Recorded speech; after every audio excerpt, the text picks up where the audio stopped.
So let's go back. How did this, I understand this kind of happened organically. There wasn't like a plan to go, the second South Carolina is going to be the biggest thing ever. How did this thing kind of happen? So I learned about Civil War reenacting from an artist friend who told me that she was a member of the Mudsills from out Midwest and had gone to the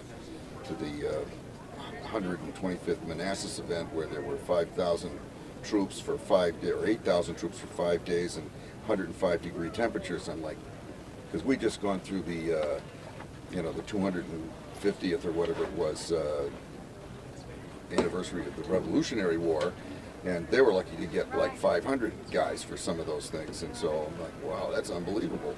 And it was now 1987, and I did the math, and that meant that Antietam was coming up, but it was too late for me to go to that, so I determined to go to Gettysburg.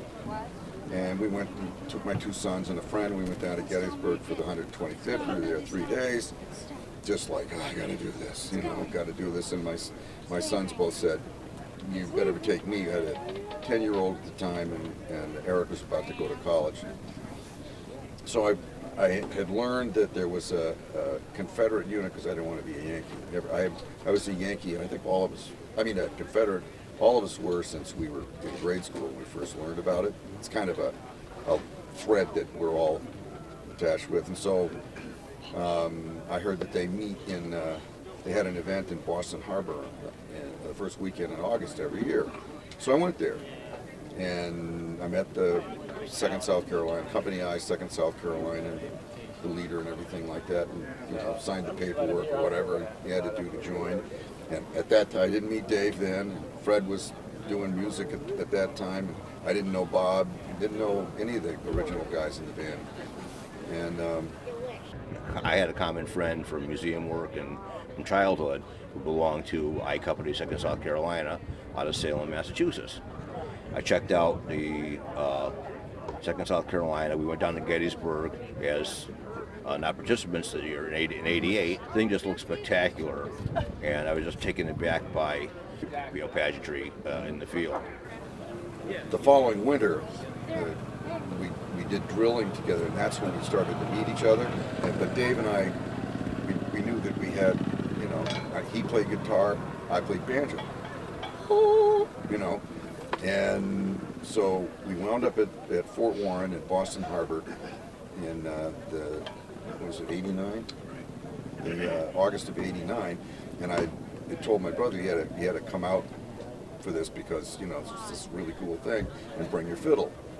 And so there was the core of the band. There was another guy, drummer, that Dave knew really well from the Park Service.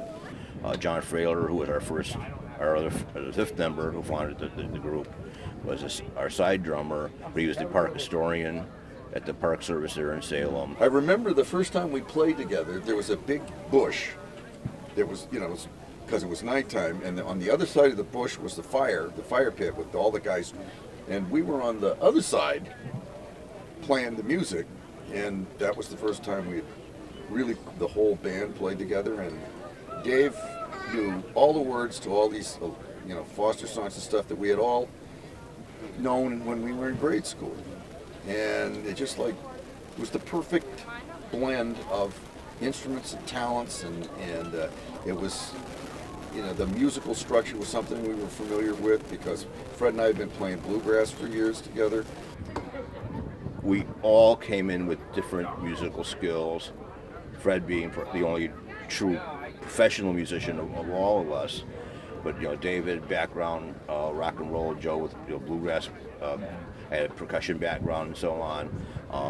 It was the right blending of people at the right time. And that's how it. And later on, we realized that we had come together the same way that real Civil War camp bands came together during the War of Rebellion.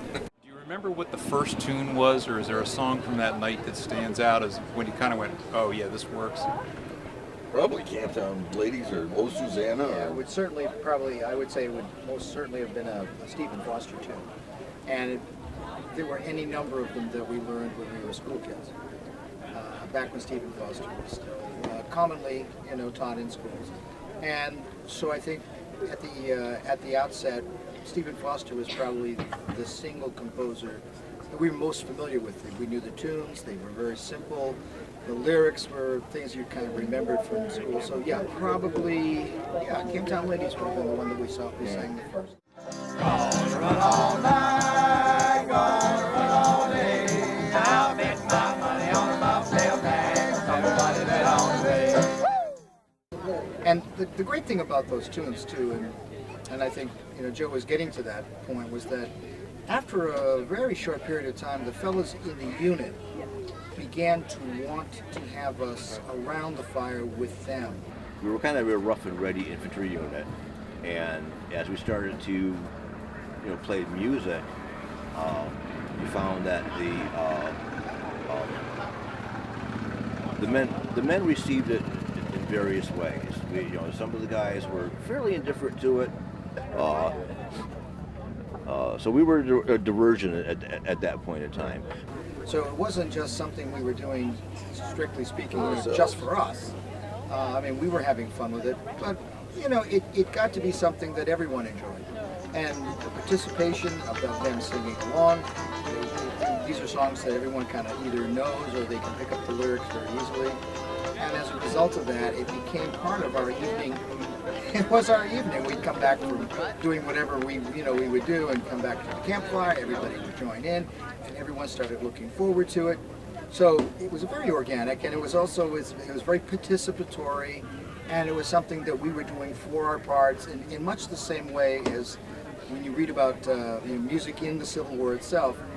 There's this boredom that sets in, especially in a winter camp, and the music is this sort of thing that you kind of you do it because you know that your friends are going to enjoy it, and that's really how we got started.